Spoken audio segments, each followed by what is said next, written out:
some people might say, no, very sorry, we can't give you all what you want.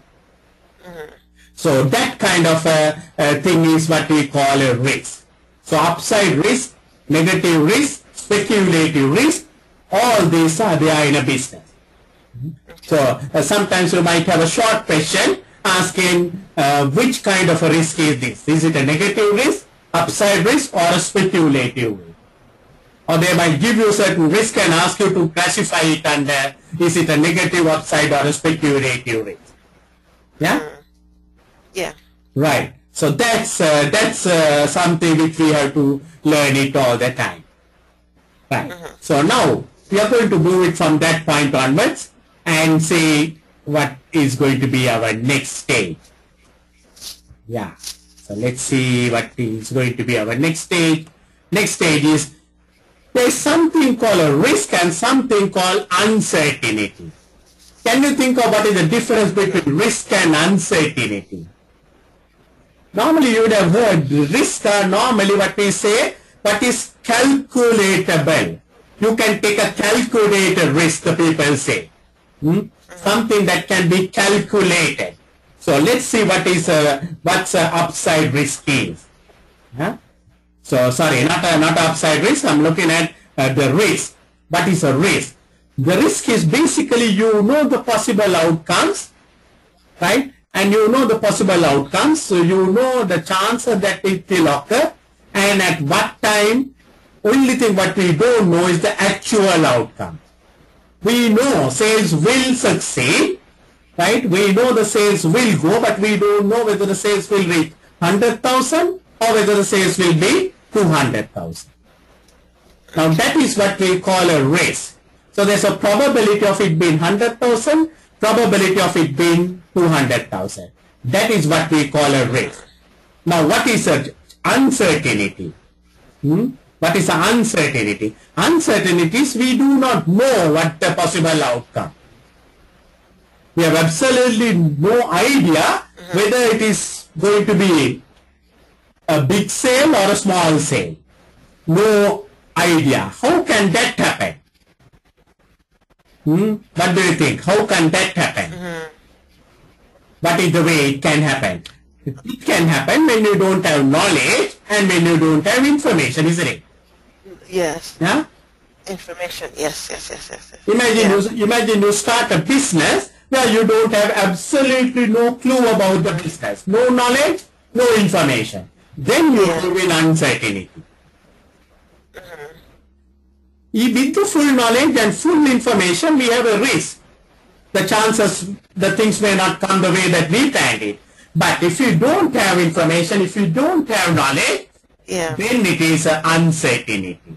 So you have to be very clear about these two. So can you do business with uncertainty? Surely no. So how can you make that uncertainty away? So to do that, what you need is information and knowledge. You need information, you need more knowledge. Those two are necessary. Those two are necessary. Because otherwise you are not going to do very well.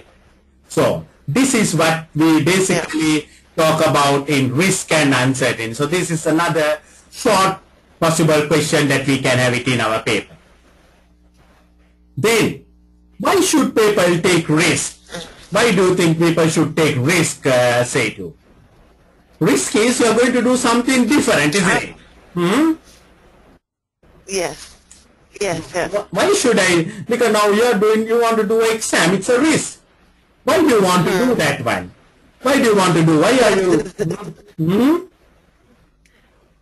Because there's a possibility. There's a possibility I can pass. So there's a benefit to. Yeah. When you pass, what happens? Because when you pass, what happens is you get some competitive advantage. Increase my knowledge. Oh yes, and with that you get a competitive advantage, isn't it?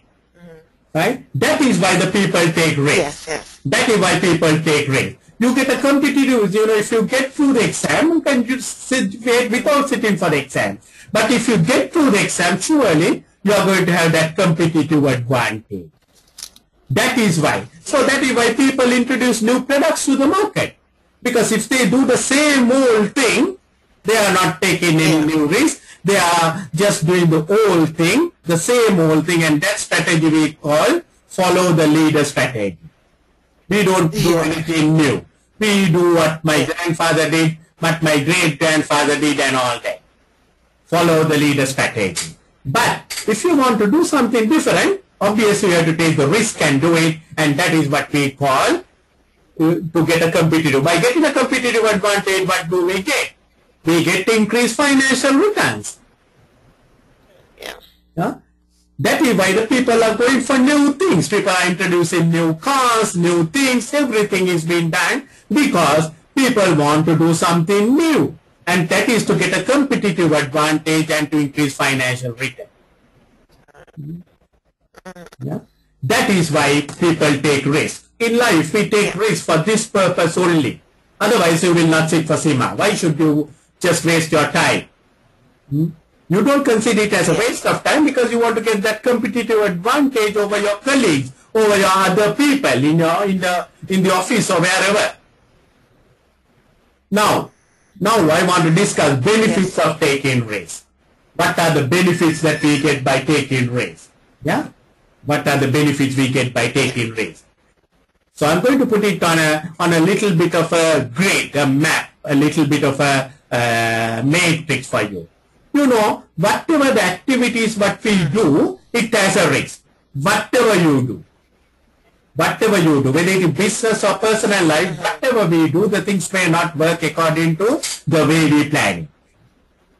And those risks can be very low risk, it can be high risk. And why we take the risk is because we want to get that competitive advantage. And the competitive advantage also can be low or high. Right? Yeah. So now I want to look at, first of all, one column where we have a high competitive advantage, low risk. Now if we have an activity as Setu, very little risk, but a big competitive advantage, what will you do? You get opportunity. Low risk. Low risk, but a very big competitive advantage. What will you do? Will you take it or leave it? I will take it. Yeah, you will definitely jump and take it over, isn't it? Yeah? So, all the businesses, they have to identify and explore these opportunities. Right? That is what the business is mainly. They must look at the areas where they have a low risk, high competitive advantage. But you and I know in the business world we don't have too many of those opportunities. If you have too many of those opportunities, people will grab those opportunities. And so we may not have enough of those. So the next thing what we can do is we look for the low risk, low competitive advantage. Low risk, low competitive advantage. These are what we call routine things, day-to-day things. I know what I am doing. I don't have too much of competitive advantage, but no harm, I will carry. I will carry because I don't have such a big problem in doing that one. Right. Then the next one is the next one is a danger one. What is that one? What is that one? High risk, high risk. Even before that one, high risk, high competitive advantage. That one you are not going to let it go. You will examine it very carefully.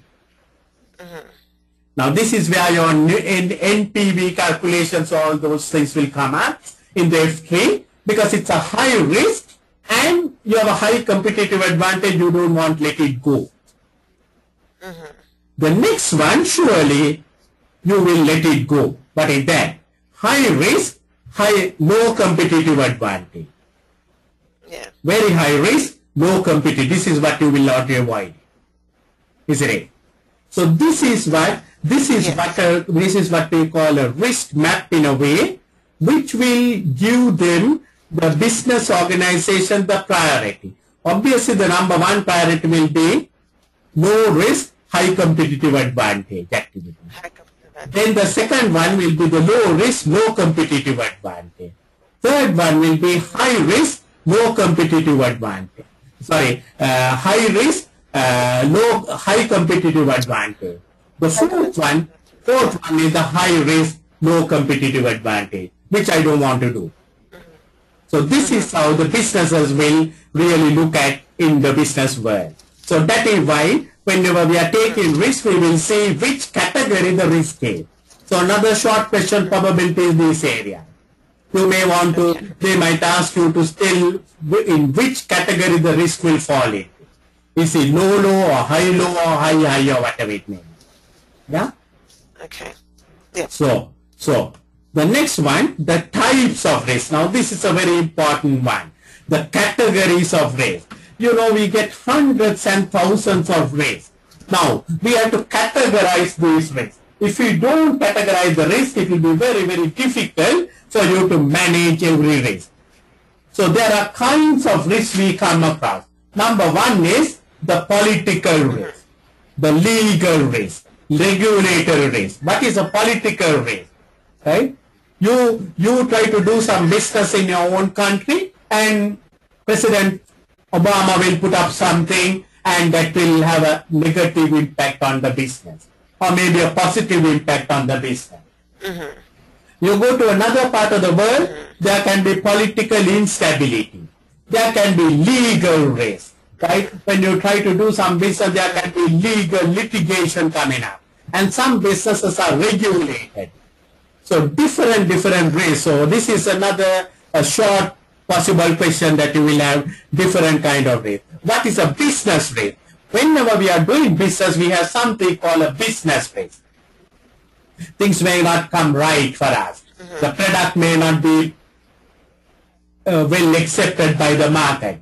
Right? The people may not like your product. The people may not like the package, whatever. Then the economic risk. What are these economic risks? Like the inflation, the interest rates. All those things can have a big problem. You can have your clients can, because what is meant by all this is, these are the possible sources where your plans can go right or wrong. You have a beautiful plan, but President Obama can come and put his foot, and it can have an impact on you. You can have a beautiful plan, but the customers may not accept your plan. You can have a beautiful plan, but the inflation can come and take you out of the scenario. Yeah? Financial risk. What is a financial risk? Financial risk are, you know, when you sell on credit, people may not pay you on time. And that can have an balance impact on your this thing. Today we are facing this one very heavily. Technology risk. You introduce something, and another man comes and introduces another one. A good example of technology risk is these mobile phones. So the Motorola was the pioneer for the mobile phones. Yeah. They introduced the mobile phone, and they had a technology called analog technology with that large phone, big size phone. But a company called Nokia in Hungary started producing another technology called digital technology. And some person came and told these Motorola people that Nokia has started some product. They laughed. The board of directors of the Motorola laughed. How can they compete with us? But you and I know what happened later on. Yeah. Nokia overtook Motorola, and Motorola had to follow Nokia. So these things do happen in the market. Technologies can change, and you can be out of market in a moment. Environment. Today, this is playing a big game for us. There are people called environmentalists. They are putting up lot of blocks on our flag. They might say, you can't set up a factory here. And there can be a lot of environmental concerns. They might say it is going to affect the natural habitat. It is going to affect the community life. It is going to affect the animals, all that kind of thing. And then we have the, ultimately, any of these things ultimately may end up with reputational risk. Your reputation. Look at Toyota, what happened? They introduced a particular vehicle which was not taken up in the market, and they had to recall the product, and that had a massive impact on their reputation. Yeah. Yeah. Then we have a big risk today in the business world, the frauds, the employee frauds. Lot of frauds. It can be at the director's level, it can be at the lowest level, but the frauds are happening. So we have to manage all this kind of risk. Then nowadays we have international risk. When we go into the foreign countries and try to do business, we have foreign risk, international risk. Imagine to the Middle East countries. We do not know what's going to happen in those countries. So go to Syria and you invest your money, you may not know what's going to happen. So the international risk. So these are the kinds of risks that we are facing. Yeah. So different kinds of risks are there for us in the business world. And most of these risks are becoming very, very severe for us. So actually, we have to manage all these kind of things. Particularly this international risk is becoming a very heavy thing. So we have to manage. So actually, one way of categorizing the risk is this way, Setu. Another way we can categorize the risk, say strategic risk, operational risk, compliance risk. I will look into that one in a moment. So different ways. So there is no universal standard way, but depending on the case scenario, we can categorize the various ways. But we must know where to put it up. Why should we categorize the risk? Why do you think you should categorize the risk? It helps the way you actually manage the risk. Yeah, right? Because now financial risk, you will know how to manage it very well. So we can call Setu and say, hey, this is a financial risk, you manage it. Technology risk, you may not be the best person. So you call the IT guy and say, hey, you manage this thing. So you can, corporate reputation, who can handle the corporate reputation? Your media man. So you can, by categorizing the risk, rather than everyone trying to poke their fingers on everything, you can specialize and get them to manage. That is how the businesses are run. So some of the risks are externally driven, some of the risks are internally driven. Some risks we have to face it from the external world. Yeah. Some risks we have to face it because it is purely because of our thing. So what are the externally driven risks? Interest rates. Now that is not something you and I can control. Right? That is the government decides the interest rate. Foreign exchange, not something you and I can control. Credit risk. You sell on credit and the customer decides not to pay you. To a great extent, we cannot control it. Competition, we cannot control it to a great extent. I mean, not that when I say not controllable, no. We have to manage it, but it's coming from external. It is coming from outside your window. Yeah. You have no control over the risk that is coming, but you must manage it. Customer changes. Customer is, has moved from you to another supplier. Now this morning, when I was at the company, 50% of our particular product was bought by 3 customers. And all those 3 customers have gone to one of our competitors. So it's external because there was nothing that I could do on that one. But they have decided not to buy my product. Industry changes. There are a lot of changes in the industry that can have an impact on us. Look at nowadays exams. The CIMA exams are all computers. Right? So no more, you will not be buying any more past papers and all that kind of thing. Yeah. Right? So industry can have a changes. Customer demand can change. Imagine, you remember the time that when we were going on trips, we take the film roll to the camera. Yeah. Yes. Today, right, those days I remember, before you think of a trip, the first thing you think of is the film roll. But today you don't have the film rolls. Where are the film rolls? Our grandchildren will one day ask, what is this film roll? Unless you take them to a museum and show them, they will not know what a film roll is. Yes. Look at those small cassettes what we had it earlier. Where are they? Right? Where are they? What has happened to them? So the customer demands have changed. Regulation. Some of the industries are highly regulated. right? So sometimes even if you want to acquire a company, the regulator will say, no, you can't because you are going to have a monopoly. Yeah. Culture, the culture changes can have an impact upon you, right?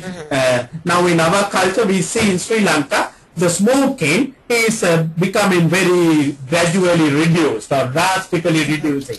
Younger generation, they don't smoke. So the company that was manufacturing the cigarettes, they are really down now.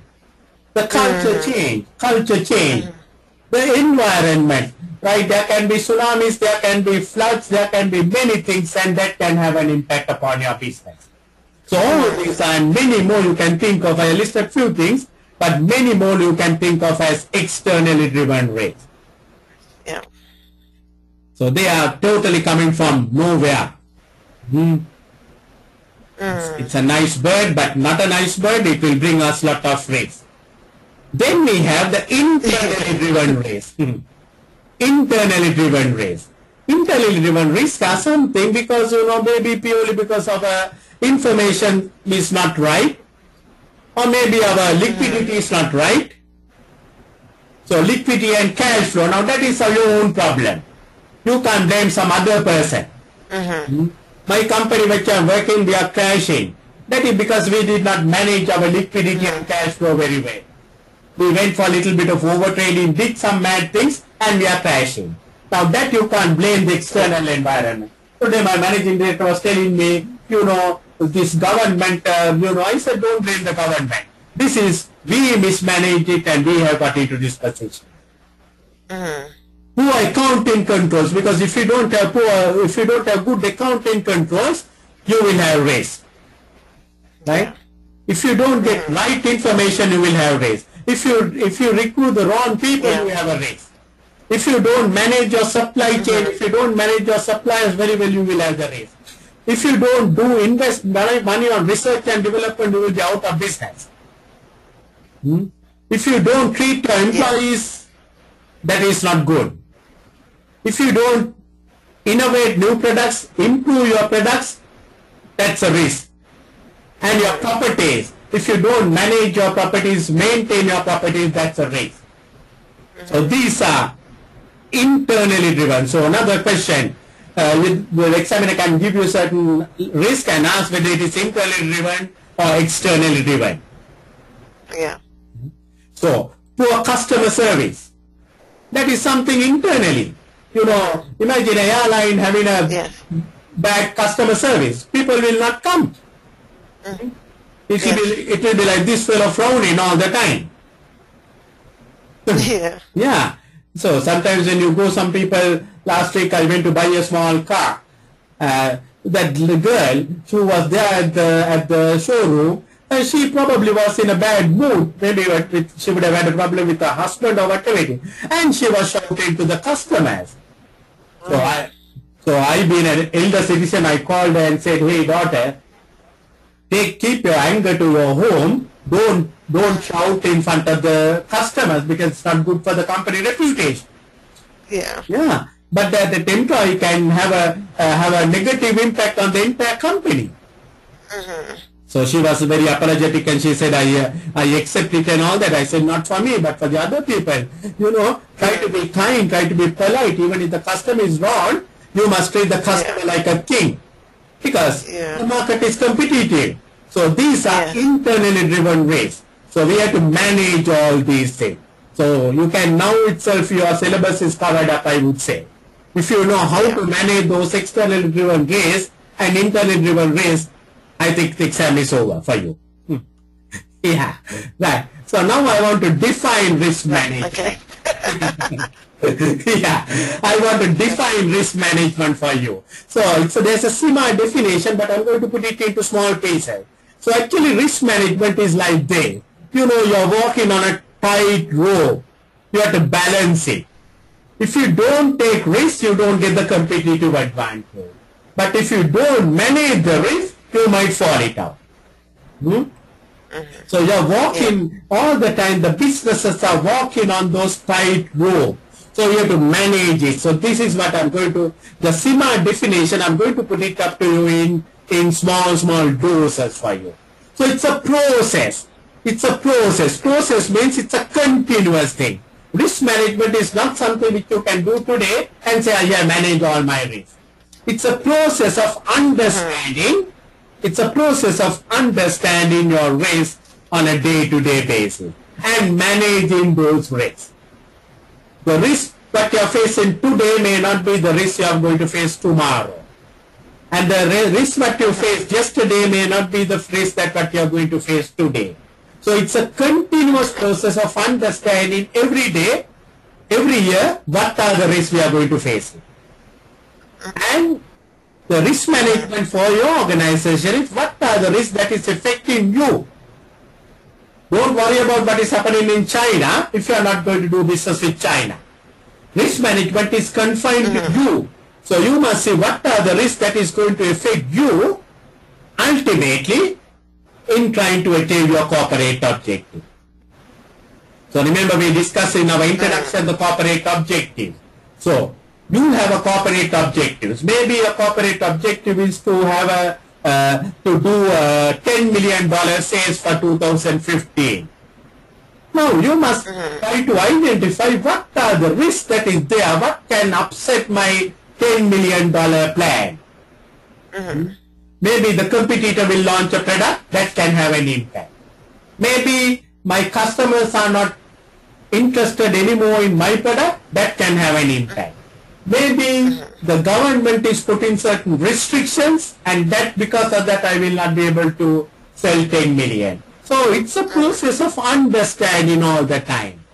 And if you understand, you can manage it. If you don't understand, you can't manage it. I have a little grandson. The fellow, whenever he comes, sometimes we have this light, the candles and all that. He wants to go and touch the candle. Yeah. So these days, of course, we have this electric candle, so he can touch it. But if you touch the normal fire candle, he will burn it. So, because he doesn't understand there is a risk. So if he understands, he will manage it. He will not go and touch it. When you don't understand, the businesses, most of the businesses collapse because they don't understand there is a risk, something called a risk. My company is a good classical example. Even though I'm teaching all of you all, my company has started collapsing because my managing director never understood there's something called a risk of over-expansion. He thought he can just go on expanding. And now he has reached a situation, he has expanded beyond his capacity and he can't sell. And he has got big infrastructure which is not really required. So that is what a risk management is. So remember it. So what are the benefits of risk management? Actually the benefits of risk management is you want everything to happen according to your plan, according to your timing. That is what the risk management is doing for you. Right? The risk management should ensure ultimately that the things will happen according to your plan. So once you manage your risk very well, your cash flows becomes more predictable. Right? Now for example, you might decide you are going to give credit to your customer 60 days. 60 days. Yeah. So you know that you have a plan to collect the money within 60 days. If you don't have a policy like that, a strategy like that, one fellow will pay it in 60 days, the other fellow will pay in 90 days, other fellow will pay in 180 days, another fellow will not pay it in even 450 days. So your cash flows upset. So that is why we prepare a cash flow and we say, okay, all the sales that we have done in November will be collected in January. So that is why what is called risk management. If you don't have that kind of a thing, you are not doing business good. And when you have a good risk management system, your company is running on good systems. Without proper systems, no company will work very well. So you must have good systems. So next thing, these are all the benefits I'm thinking of risk management. Then, if you are going to have this kind of predicted cash flow, suddenly you will not get up in the morning and say, hey, I don't have money to pay the salaries. You will be planning ahead. You know that end of December you are going to have a problem. So you can go to the bank manager and ask for overdraft. You don't wait till 25th of December and say, oh, I don't have money to pay for my Christmas bonus. So, by risk management, you can minimize that kind of thing happening. And when you do that kind of thing, your stakeholders will have lot of confidence, because that means you are a good managed company. I mean, imagine today if the companies are not run on this basis, we are in real trouble. Yeah? We are in real trouble. So we have to increase the stakeholder confidence. That can be only done by having this kind of risk management program. Actually, risk management is comparatively new. During our time, we never had something called risk management. You know, most of the things are managed on a day-to-day basis by the people at that level. But today, risk management is board's responsibility, the board of directors. They are the responsible for the risk management. They may not really manage it, but they are responsible to ensure that proper risk management is there. So what is the approach we take? So what is the approach we take for risk management? Right? So you can see all these fellows are getting together to have an approach for risk management. So this is what the boards are really looking at.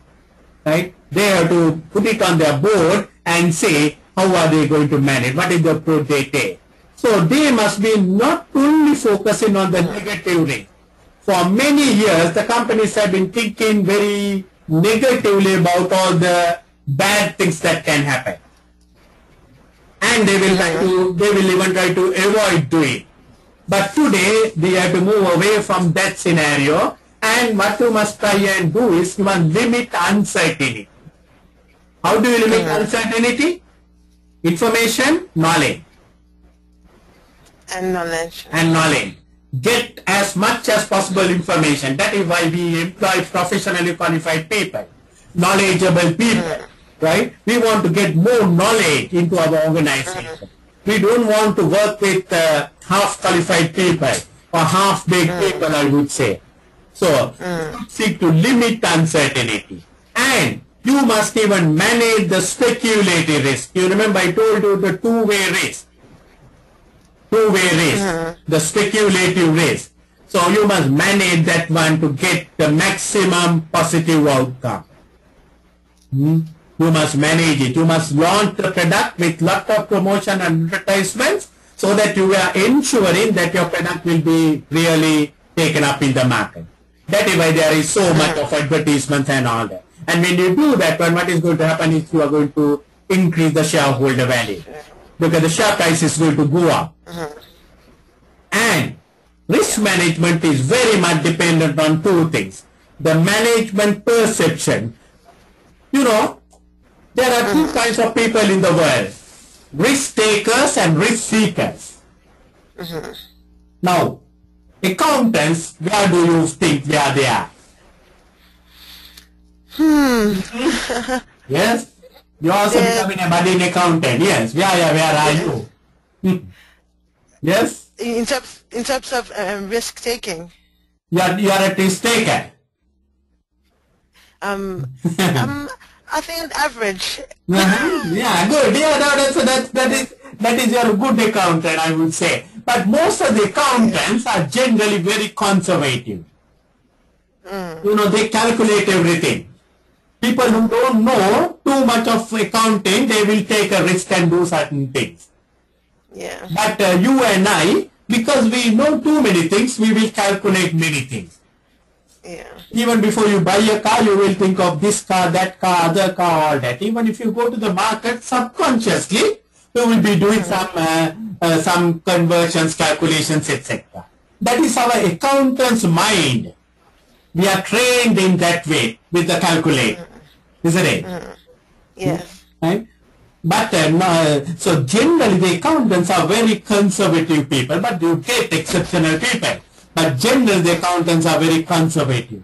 So if you have too many accountants in your board, surely, that's not a company that is not going to take too much of risk. Because they will be working more on calculations and asking the accountant or the people to prepare this report, that report. By the time they prepare this report and that report, the opportunity is gone. Gone, yeah. But the people There's another kind of people whom we call the entrepreneurs. They take the risk. Yeah. They take the risk. They will think about the consequences later. They will have something called a gut feeling and they will do it. And some people have a big risk appetite. Now, appetite, you and I know, right? When we have a good appetite, we can eat. We can eat a lot. If we don't have a good appetite, we can't eat a lot. Similarly, the risk appetite. If you have a good risk appetite, we will take lot of risk. If we don't have a good risk appetite, we are not the people who are going to take risk. So, you need both kinds of people in a board. You must have a balance. So that is what later on we are going to learn about the board of corporate governance. So, now I want to talk about the risk management strategy. So, risk management has to be linked with your business strategy. Now, you can't have one business strategy and another risk management strategy. Business strategy and the risk management strategy should be married. So, the business strategy will depend to a great extent on your risk appetite. How much risk you are going to take. Now, this is something the board of directors will have to decide. The board of directors must decide what kind of risk they are going to take. And that decision is dependent on two things. One is actually the risk, the risk management, and as I said, the risk strategy should be linked up.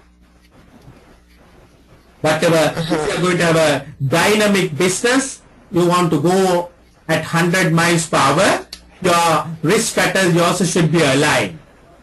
You can't have a risk strategy which is slow and a business strategy which is fast. So it must go in hand to hand. So it must be married together. And the risk appetite will depend on two things. Number one, it will depend on risk attitude. Risk attitude is the risk, the people's perceptions, the board of directors' perception, right? Then the other one is what we call risk capacity. Risk capacity. Now, risk attitude is something the directors at the board level, what they think on the risk. Some people are, as I said, risk averse, some people are risk seekers. But even some people, on a particular thing, they may be risk averse, on a particular thing, they may be risk seekers. For example, a board of directors to launch a new product, they may be risk seekers. Right? They will go all out and they will be the risk seekers. And the same board, when it comes to some litigation, they will be risk averse. When there's a case, they will say, don't take risk, let us go and settle down, because we don't want to have a unwanted reputational risk coming up. Even though sometimes we have a very positive risk attitude or risk seeking people, our capacity may be somewhat restricted. I want to do 10 million sales, $10 million sales, but my capacity is restricted. I don't have enough people. I don't have enough bank support. So because of that, my risk appetite is limited. So risk management strategy will depend on three things: risk appetite, risk attitude, and risk capacity. Yeah.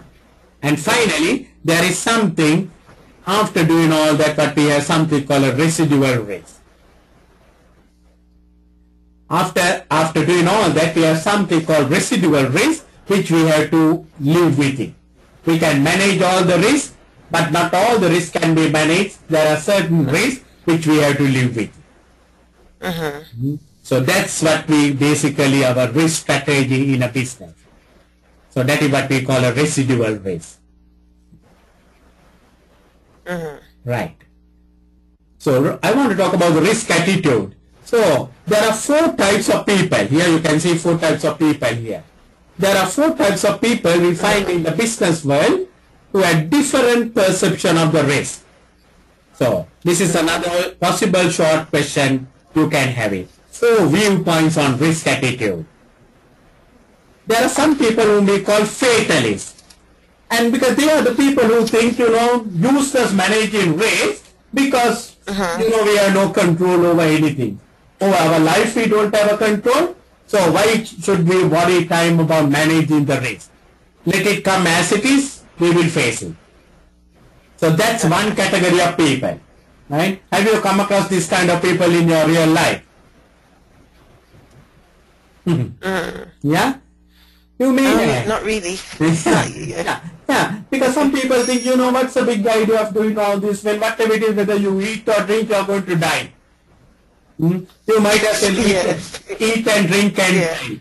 So they don't manage their health risk or whatever it is. Right? Yeah. So you get some category of people. They are fatalists. You know, they don't think too seriously about anything. They think they think purity is out of control, and there is no control. That is what they think, basically. So that is so that is one kind of people you find. Then you get the second kind of people, hierarchies. They are the real bureaucrats, the government people. They will always emphasize on formal risk management procedure. They will not do anything without a very formal risk management procedure. Mostly in the banks you will find these people. Mostly in the public sector organizations you will find these people. So they are real bureaucrats. They will not do anything. They will just ask, do you have a risk management? What are your risk management steps? Even sometimes they might even not join your company. You can get that kind of people in this world. Then we have the third category, individualists. They are basically the sole proprietor kind of thing. They try to control the environment. They are single person dominated. No, my managing director, he is that kind of a person. His own company, he doesn't believe in all this formal risk management and everything. He decides, he says, you know, when I was having a bath, a thought came to me and I want to do it. Yeah. And you will believe 90% of the time he succeeds. 90% of the time he succeeds. Sometimes, you know, I argue with him and later on I see I have lost the game because he succeeds. But 10% of the time he fails and he fails miserably. So they are the people, you know, they come and say in the morning I was having a bath, a thought came to me on the shower, and I want to do this one. They are this individually. They are not letting the environment control them. They are not worried about the political instability. They are not worried whether the rain is there or sun is there. They want to do whatever they want to do. Right? You get this category. I can remember we had a civil war in Sri Lanka 20 years back or 10 years back. And during the peak of the civil war, this man went and bought 25 brand new trucks to distribute the goods. And that company, the Mercedes-Benz company, they were wondering whether this man is really mad because no one was buying the vehicles. And this man wanted to buy 25 vehicles. And in fact, one of the managing director gave me a call and asked me, Kumar, is he serious? I said, yes. So I asked my man, why do you want to buy? He said, no. Very soon the war will be over and then I will be the first to go to that part of the country to sell business. And he was right. And he was right. Right? So you get these crazy people doing right things. So that is the third one. Then we have the egalitarians. They prefer to share the risk. Right? Most of these you find in charities and public sector, not from profit-making area. They want to share risk. They don't because they are not there to have a gain. Right? They are not there to make a profit. So they want to share the risk, and they will try to transfer the risk, kind of a people. So these are the 4 kinds of people you might have it. So have a note on this one because this is some area they might test you. I think it is in your textbook, these 4 categories. Okay. Right. So then I want to talk about the risk attitude. I want to talk the 2 people, the 2 types of people, the people who averse the risk averse people. So they are basically all the time they want to calculate what is the risk if we do this one. If it is a very high risk thing, they will say better avoid it. I don't want to do. And most of the accountants will fall into this category. I was in this category for a long period. I would avoid many things. Yeah, many things. But now I think I take little bit of a risk, maybe because my old age, right? I think it's with lot of experience. I try to take risk. But when I was young, I remember in a company where I worked, at that time when they want to invest on an insurance business, I said don't do it. And my chairman agreed with me. All the other 8 directors, they were against me. But my chairman and the managing director agreed with me, and they did not invest it. But that was the right decision. I think we took it up. So you always calculate everything, and you will try to avoid unless it is going to be, they are not the people, they are not the people who are going to avoid everything. If they get a good return, they are okay. So that is why the accountants are. That is why they will look at the NPV and all that kind of thing before they do a project. Then we get the risk-seeking people. They are the people. They are, they are not worried about the risk. They are looking for the high returns, so they will take the risk. You find this kind of people in the stock market. They are the people who want to go and invest on anything like. So generally the risk-averse organizations, they generally tolerate risk up to a particular point. Beyond that, they won't go. They say that's enough. That is the risk-averse kind of organization. But the risk-takers, they are not worried about it, taking risk. They will go with the risk. So you get both these categories. So you find these 2 categories of people sitting in the same boat sometime. Me and my managing director, we are on the 2 categories. He's a risk seeker, I'm a risk averse person. Yeah. It works. The marriage works very well. We have fights, but ultimately we agree on something, and it works very well. So in a board, you must have both these 2 people sitting on either side. You must not put this fellow on this side. You must get them to sit on the 2 sides and put up their case. This is what the business is all about, Business is, having diverse views. So, the next one, what I'm going to look at is on the risk management, we can have 2 things.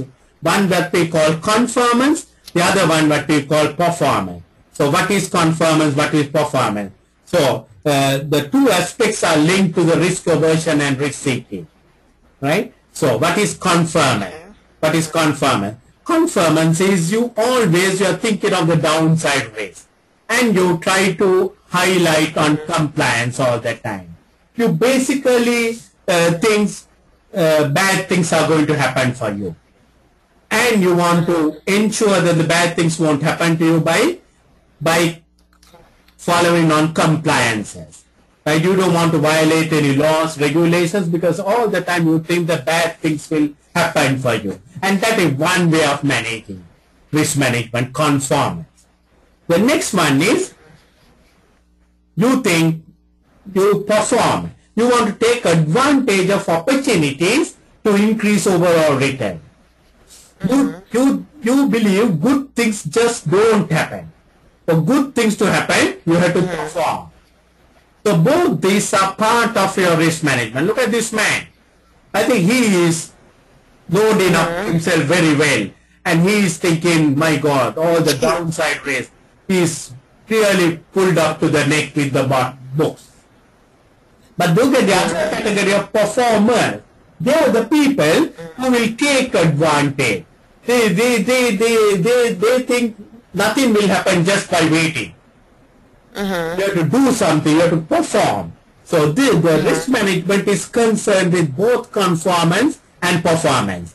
So risk management is a function of both the conformance and performance. You have to have the conforming people, you have to have the performing people, both in an organization. So I want to discuss about how to formulate a risk management strategy.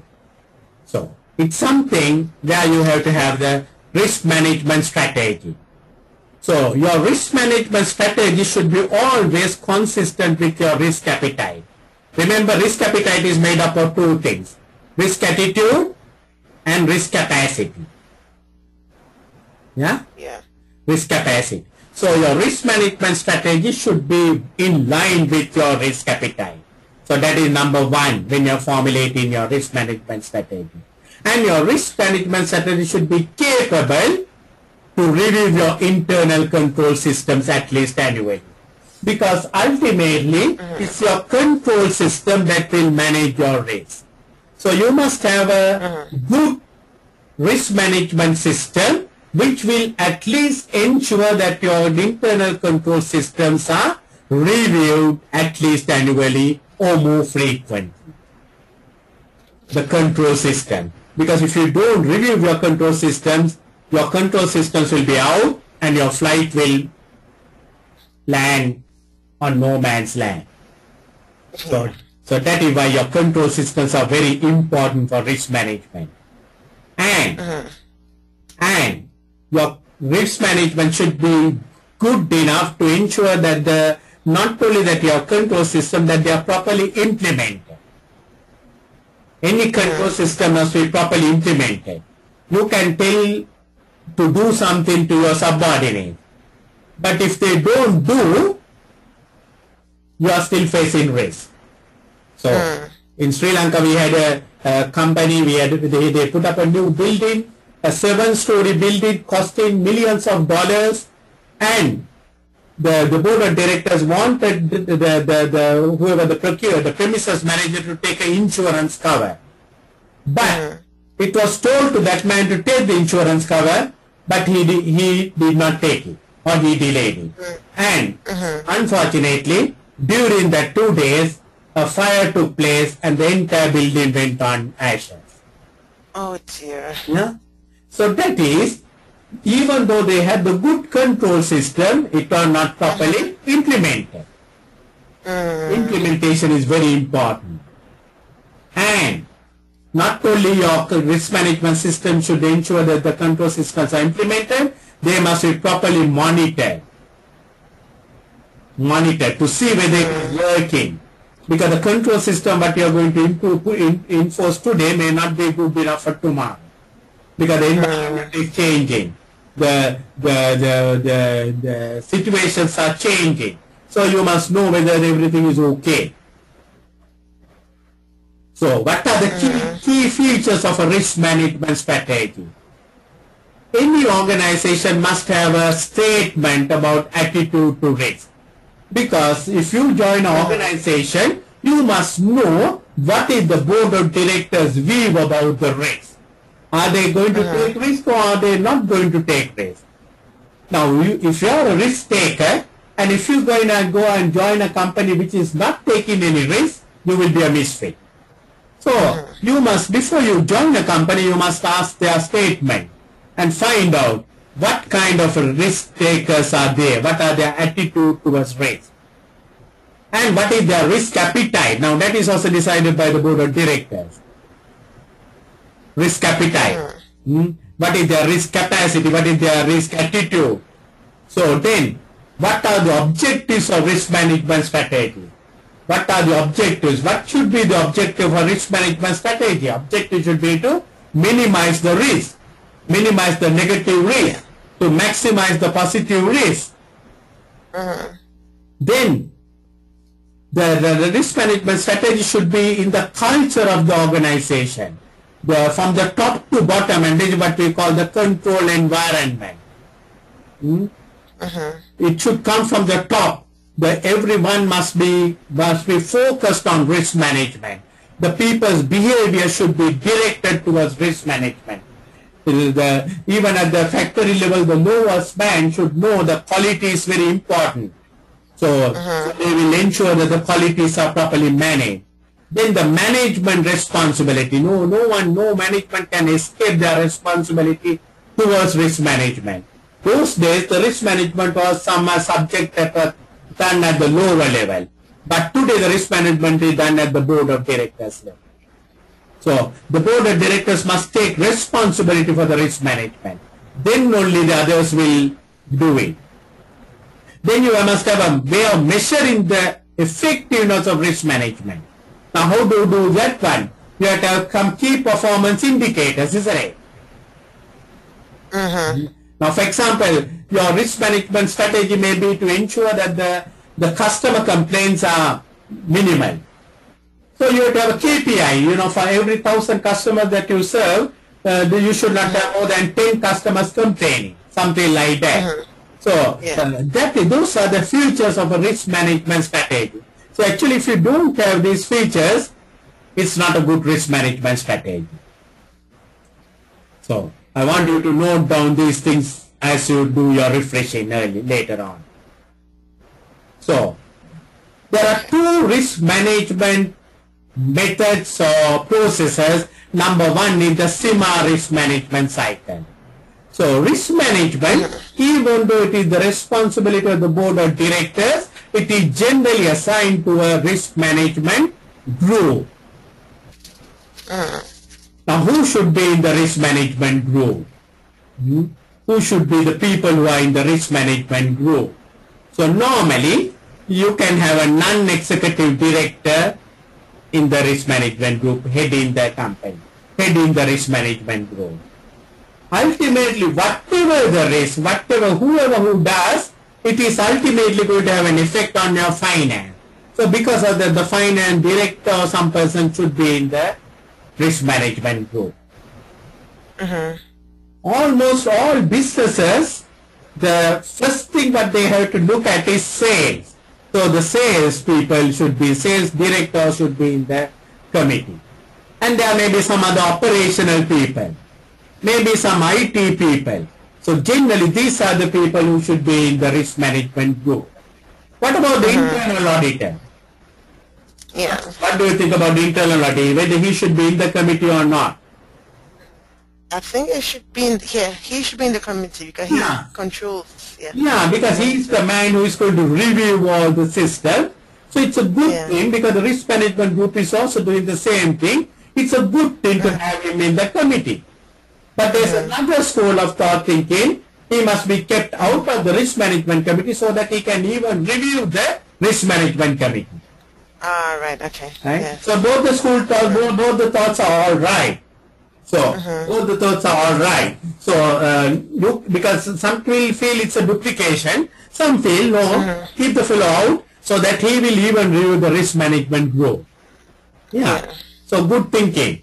So this is the SIMA risk management cycle which I want to introduce it to you.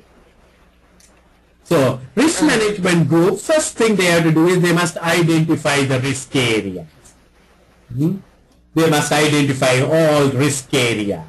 So what are the risks that we face? So what is a risk? Risk is something which is going to have an impact upon your objectives, to achieve the objectives. What is happening in Germany is not going to worry you. What is going to happen in Sri Lanka is not going to worry you. It is all that is going to worry you is what is going to have an impact on your objective. So you must identify every possible risk. And once you identify the risk, you have to assess the scale of risk. How big is the risk? So the big is measured in two ways. The probability of it happening, and the impact of it. Now there are some risks which are very small impact, little things, a petty cash fraud.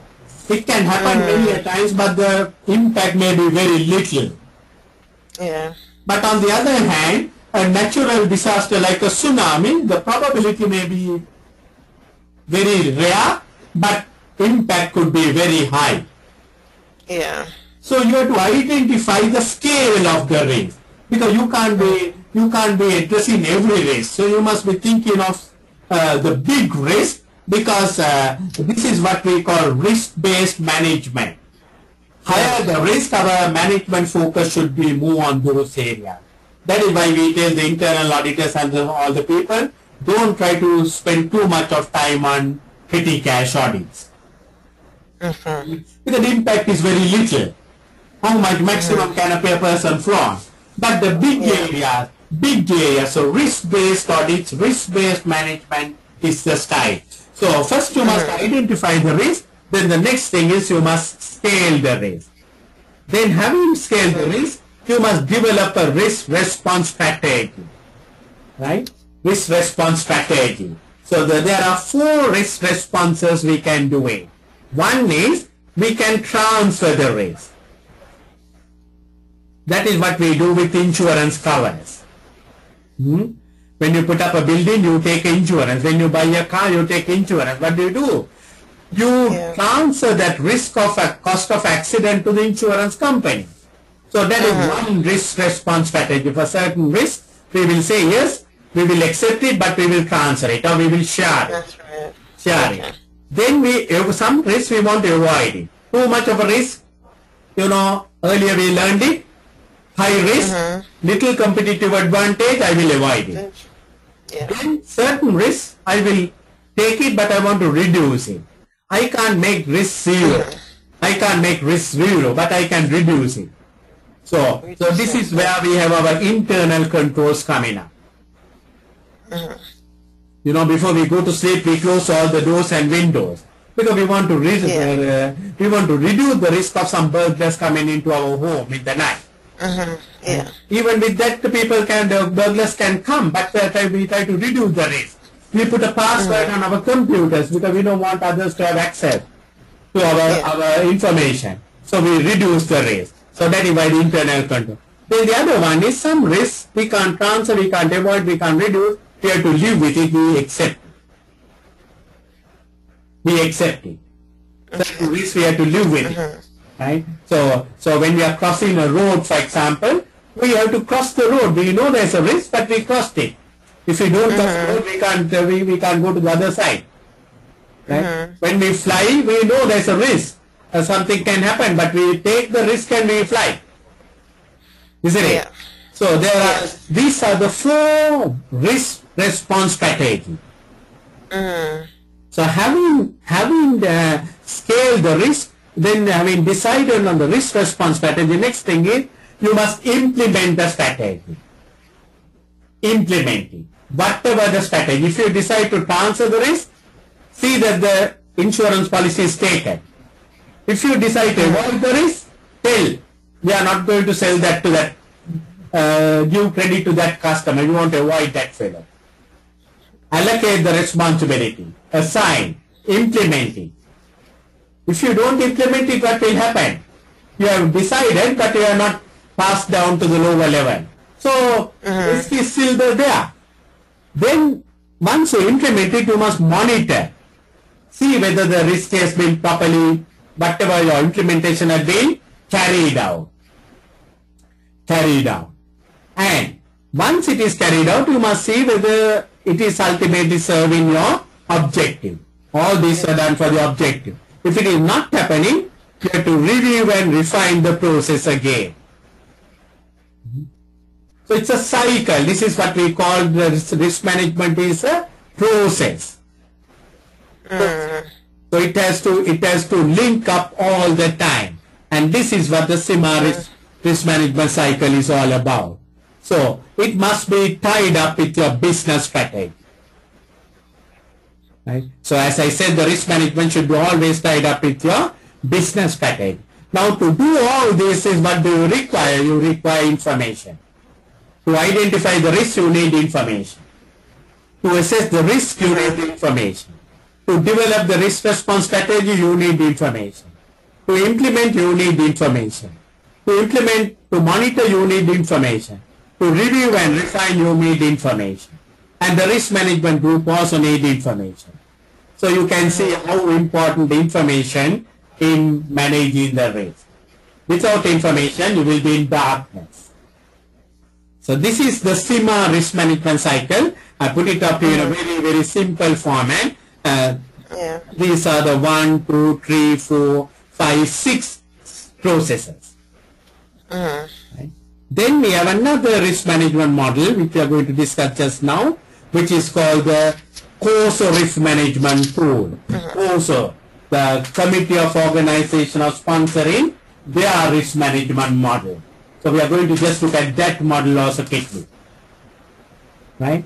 So, so there you can see there are 1, 2, 3, 4, 5, 6, 7, 8 horizontal bars.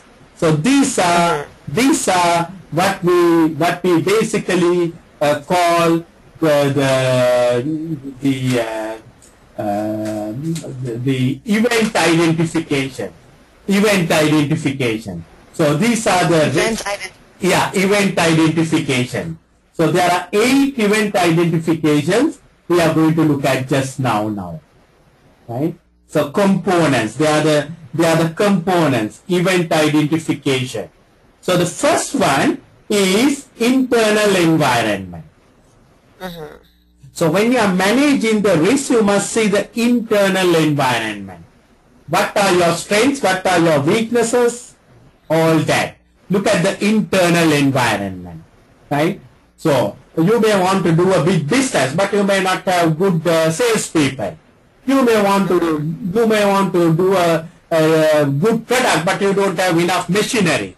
So first thing is you look at internal environment. Number 2, your risk management should be aligned with your objectives. Because your risk management will have to be aligned with your objectives, just like in the SIMA one. And then the third one is what we call event identification.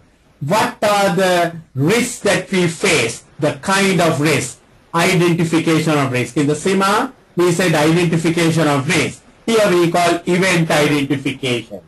The types of risks that you are going to face. Then the fourth one is, just like in the SIMA, the impact, the risk assessment, the probability of it happening, the frequency. Fifth one, the risk response, right? Is it transfer, avoid, reduce, accept? Then the sixth one is the control activity. The control activities are basically your policies and procedures. Policies and procedures. You control anything in organizations through policies and procedures. Now in your office, you have a policy at 8:30 in the morning, you must come to office. Till 5:30 you have to work. And you have a particular dress code to come to office. And you have a holiday on Christmas. So there is a policy, otherwise the people will come on every day, people will not come on. So you have to, before you go home, switch off the computers, put the password on. All those are the control activities that we find. At the end of the day, say that the monies are banked.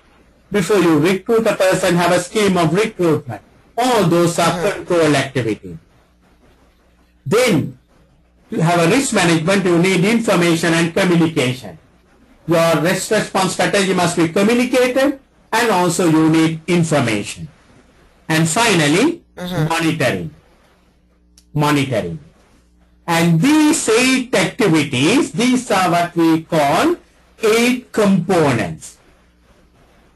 8 components. So these 8 components are there for the organization.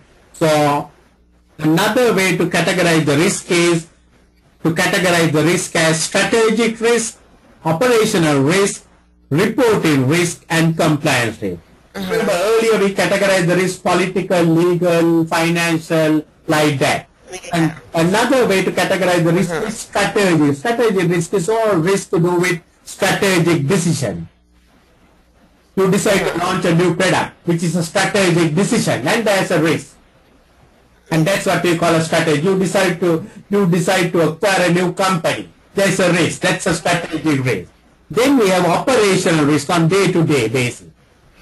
Your IT risk, your people not coming to work, your computer system not working, you're having cash flow problem. Those are operational risk. Supplier not supplying goods, machine breakdowns, all that.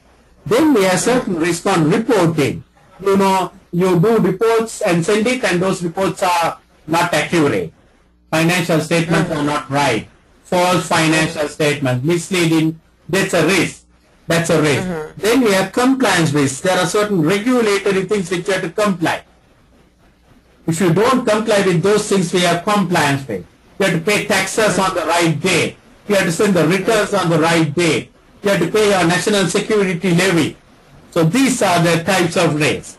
And these risks, these 4 types of risk into these 8, should be covered up at entity level. Entity means the entire company, the entire group company level. Right? Then it should be covered up at divisional level. Each division, finance division, HR division, they must have risk management in their own divisions. Then it must be covered up at strategic units. Strategic business units. Every business unit must have. And then finally, it must be covered up at subsidiary level. So you can see risk management is throughout the organization, covering every possible risk and looking at these 8 components. So this is another model. So these are the 2 models which we will probably be tested in the exam. So problems with the COSO model. So criticism of the COSO model. COSO model basically starts with internal. You remember the first one we discussed was internal environment. So what they feel is the risks are really coming more from the external environment. If you are really focused on internal and not the external environment, you may be not sufficiently addressing all the risks, because there is lot of risk coming from the external environment. Okay. So that is one criticism against this model. Oh, what happened? Right. So that is one criticism that is against this model.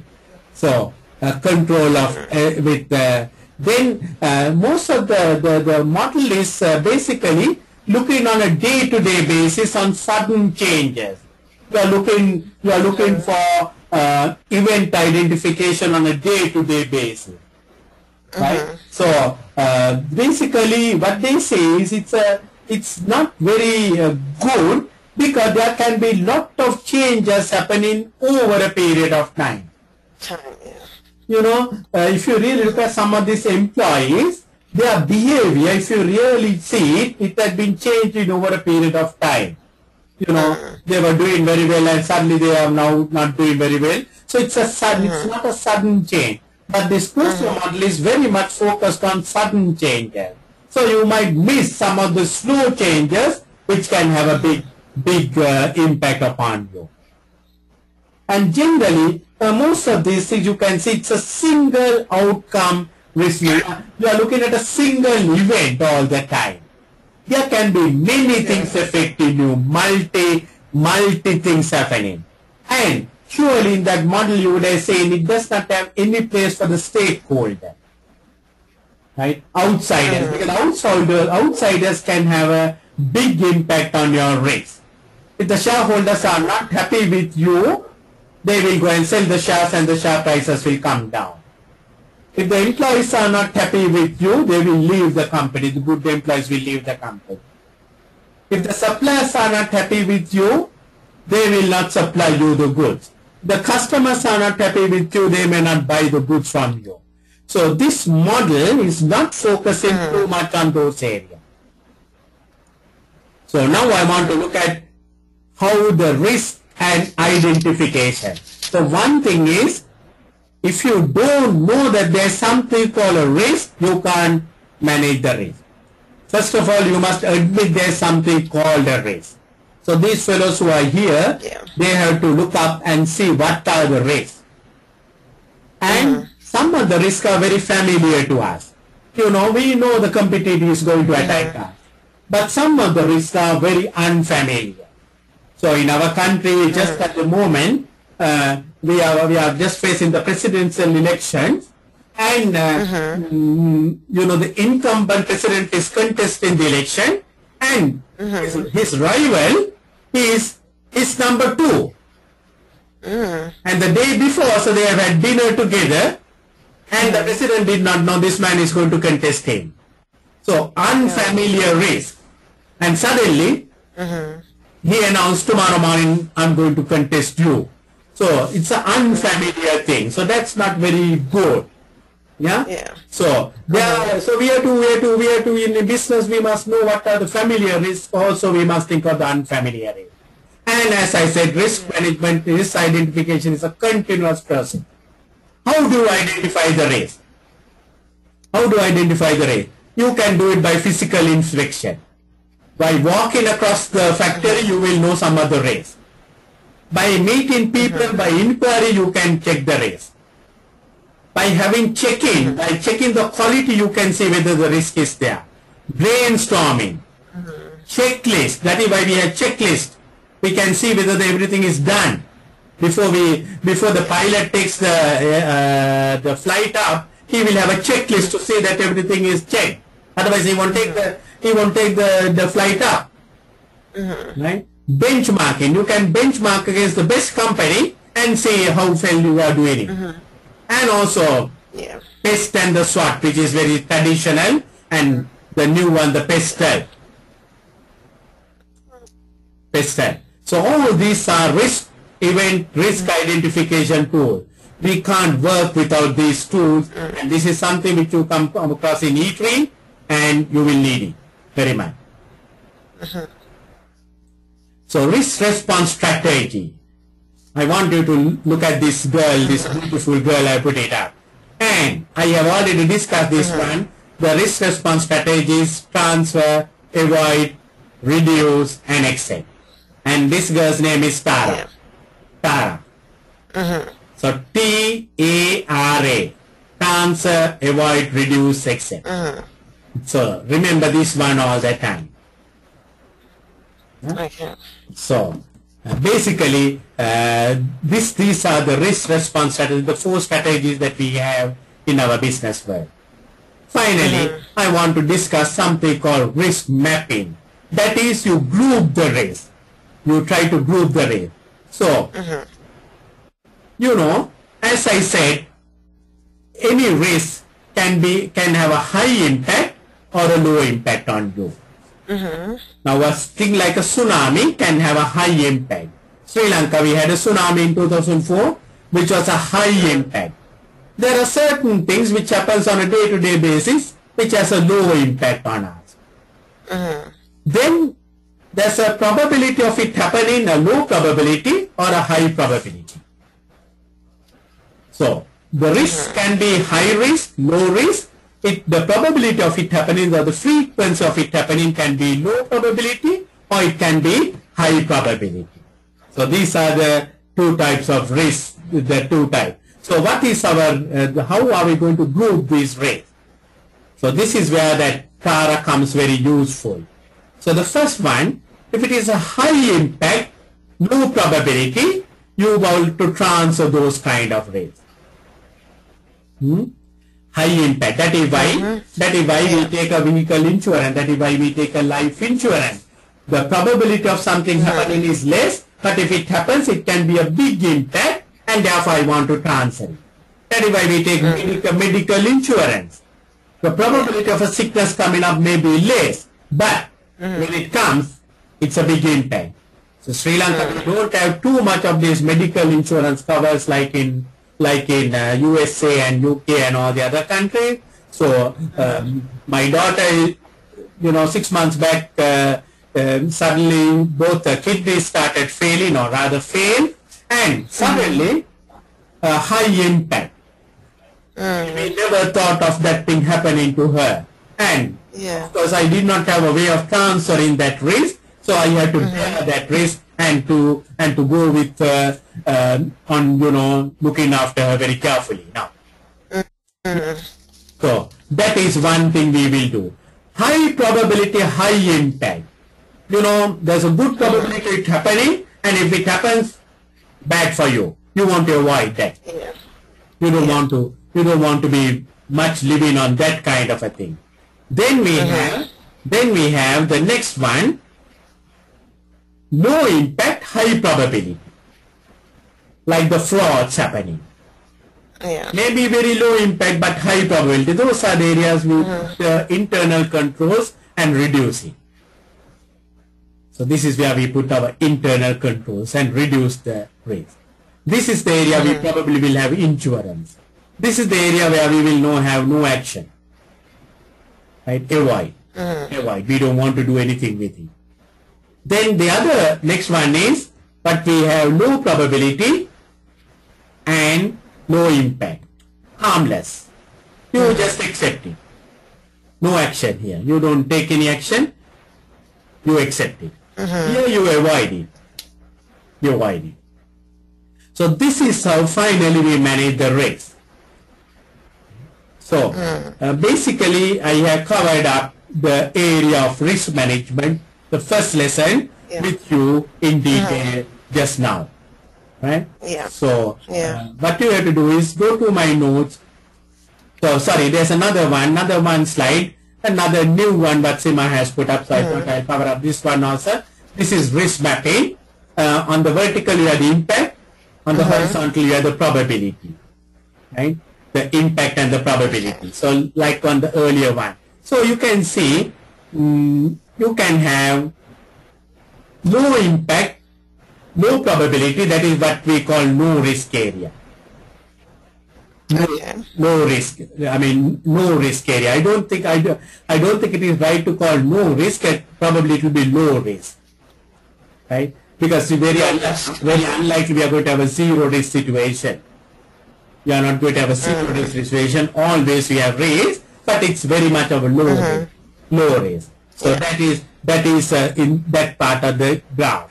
Then we have fairly a good impact, fairly a good probability of happening, and these are the risks which we need to manage. So this is where we need our risk management techniques to come up and manage it. Then we have the area, significant risk areas, high impact, high probability. So these areas we have to focus and see what are we going to do. Do we really want to go ahead with it? If we're going to go ahead with it, what are our strategies going to be? So this is the area that you probably want to either avoid or do it with right strategies. Imagine you're going to do business from USA, you want to go and do business in China. Right? If you're going there, there's a significant risk involved because the communication barriers, all sorts of other problems, there will be significant risk. So before you go there, you will have to do a good evaluation. But maybe in your own country, if you are going to do, you probably will be under this category, you want to manage the risk. If you put your money on government treasury bills, you don't have probability of a big risk, so it's a no risk area. So this is risk management in a nutshell. So we have come to the end of this session now. Okay. Thank you very much. Any questions you have? Just one. This the model, the COSO model. Okay. Yeah. So what does the COSO stand for? It was a committee appointed called Committee of Organizing Sponsoring Organizations. Okay. Committee of Sponsoring Organizations. Sponsoring organization. Committee of Sponsoring, because that was, I think, a Canadian organization.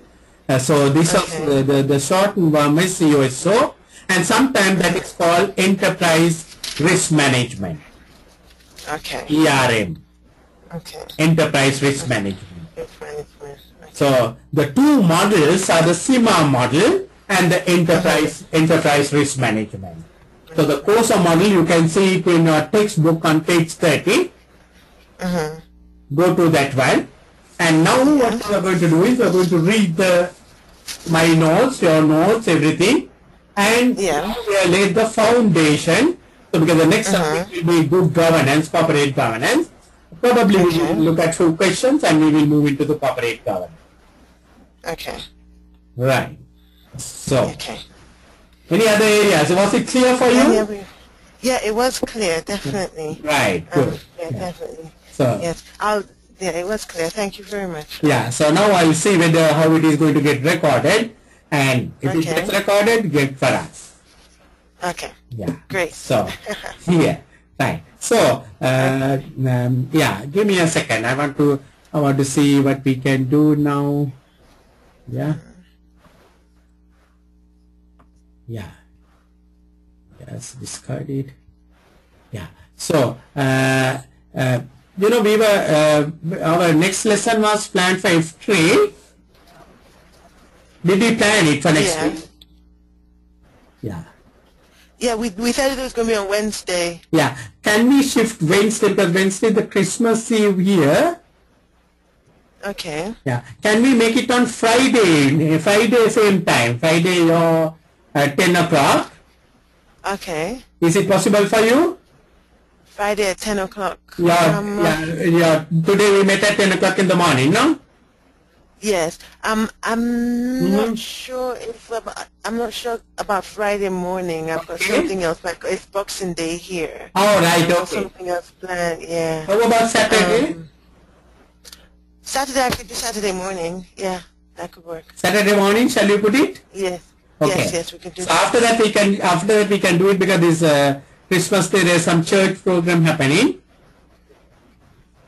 So we will make it on instead of Wednesday, we will make it on Saturday morning. Saturday morning. Yeah, Okay, Saturday that's morning. fine.